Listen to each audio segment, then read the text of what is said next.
Kearifan lokal adalah cara dan praktik yang dikembangkan oleh sekelompok masyarakat yang berasal dari pemahaman mendalam mereka akan lingkungan setempat, yang terbentuk dari tinggal di tempat tersebut secara turun-menurun.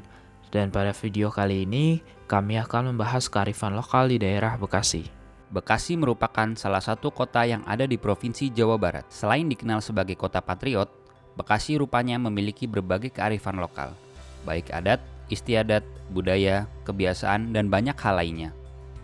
Akan tetapi, sebagian masyarakat Bekasi jarang mengetahui kearifan daerahnya sendiri, dikarenakan banyaknya transisi yang menjadikan Bekasi sebagai kota industri.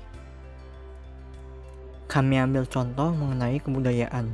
Ternyata banyak sekali budaya yang terdapat di Bekasi, seperti wayang kulit Bekasi, ujungan, berebut dandang, dan berbagai tarian. Ini merupakan salah satu contoh tarian dari Kota Bekasi, yaitu tari kembang. Untuk lebih mengetahui secara mendalam mengenai tarian ini, kami berkesempatan mewawancari pegiat seni dari Bekasi, yaitu Bu Ero Siska Zairan. Ibu bisa memperkenalkan terlebih dahulu diri Ibu terlebih dahulu. Oke, baik. Perkenalkan ya. Ini manggilnya apa nih? Adik-adik, anak-anak. Oke, perkenalkan ya. Nama Ibu Ero Siska Zairani, biasanya dipanggil Bu Ero. Saya sekarang mengajar di SMA Negeri 4 Tambun Selatan, ya, baru 1 tahun yang lalu ya, 2021.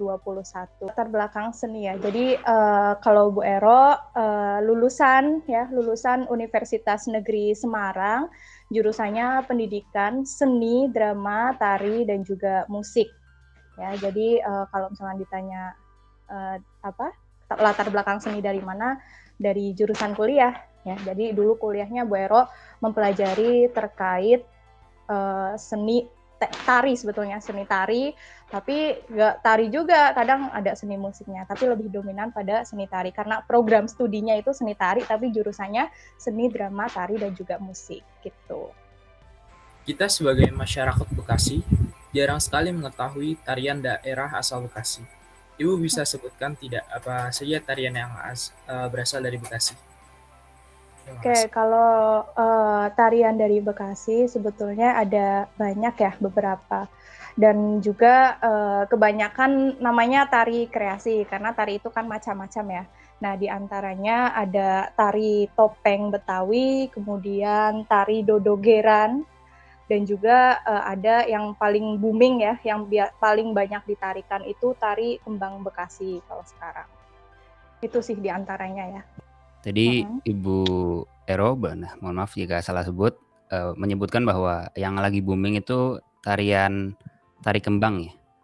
Nah, Ya, filosofi dari tari kembang itu bagaimana Bu? Misalkan dari gerakannya, busana, musik dan digunakan, bisa dijelaskan mungkin Bu? Oke, kita lihat dulu dari judul tariannya ya, nama tariannya. Nama tarinya adalah Tari Kembang Bekasi. Kalau arti kembang sendiri itu kan apa biasanya? Bunga ya artinya. Nah, itu kalau bunga itu mengibaratkan bisa sesuatu yang cantik, sesuatu yang indah. Nah, itu Tari Kembang Bekasi itu menceritakan kalau di sini itu seorang gadis ya, seorang gadis yang cantik gitu, kemudian ceria, yang lincah ya. Kalau nama Bekasi sendiri, kalau Bekasi sendiri ya asal daerahnya, asal daerah tari tersebut. Jadi tari kembang Bekasi itu tari yang berasal dari Bekasi yang menceritakan tentang seorang gadis yang lincah, yang cantik gitu ya. Tari kembang Bekasi ini sebetulnya apa ya namanya?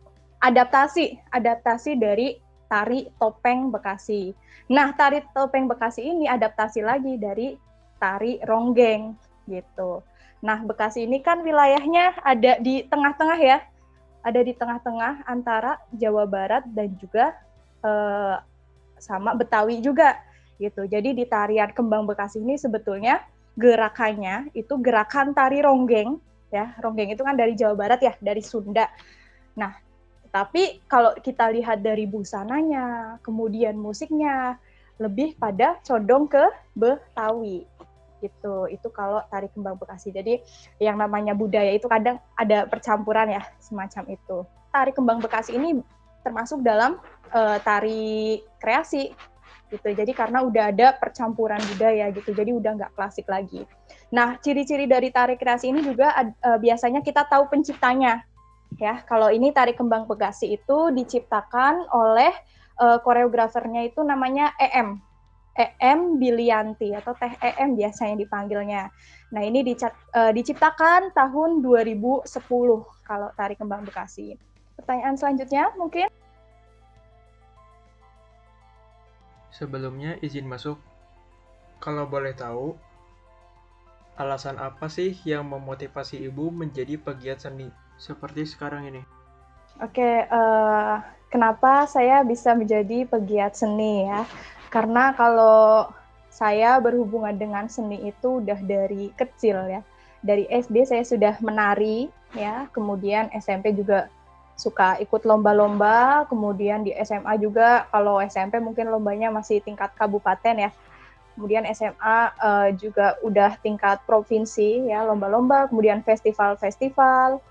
Kemudian kebetulan pas kuliah juga ambil jurusannya tentang seni. Ya, jadi secara apa ya? Ya begitu saja gitu. Jadi bukan tiba-tiba jadi pegiat seni, enggak ya. Karena udah dari dulunya suka sama seni, mencintai seni, khususnya seni tari ya, tari tradisional gitu. Kita kan sebagai generasi muda itu salah satu masa depan pelestarian seni yang ada gitu Bu. Mungkin Ibu punya pesan-pesan ke generasi muda mengenai pelestarian seni itu sendiri. Oke, pesan untuk generasi sekarang ya, generasi muda untuk mencintai seni ya, khususnya seni tari ya, karena sepertinya seni tari itu agak kurang ya peminatnya dibanding seni-seni yang lain, seni rupa, seni musik apalagi. Tuh. Bisalah dimulai dengan Dimulai dengan kita mengapresiasi ya, kita mengapresiasi seni yang ada di daerah kita sendiri ya. Kalau di sini tadi tari kembang Bekasi ya, kita seenggaknya apresiasi. Kita tontonlah barangkali ada tanggapan atau ada tari kembang Bekasi ini ketika ditampilkan di acara-acara, di suatu acara. Nah, itu kan kita bisalah dengan menonton gitu. Itu kan juga termasuk apresiasi. Atau mungkin nanti kalau misalkan mengadakan suatu acara, ini kan mahasiswa ya, biasanya banyak membuat acara-acara gitu. Ya dengan menampilkan tari kembang Bekasi ini ya sebagai biasanya kan penyambutan tamu gitu ya. Itu juga sudah termasuk mewujudkan cinta budaya. Seenggaknya apresiasi dulu, kemudian kalau memang bisa kita wujudkan, kalau bisa kita lestarikan gitu ya. Kalau memang bisa berlatih bahkan ya silahkan berlatih gitu. Itu sih harapan Mbak Hero ya untuk anak-anak generasi sekarang.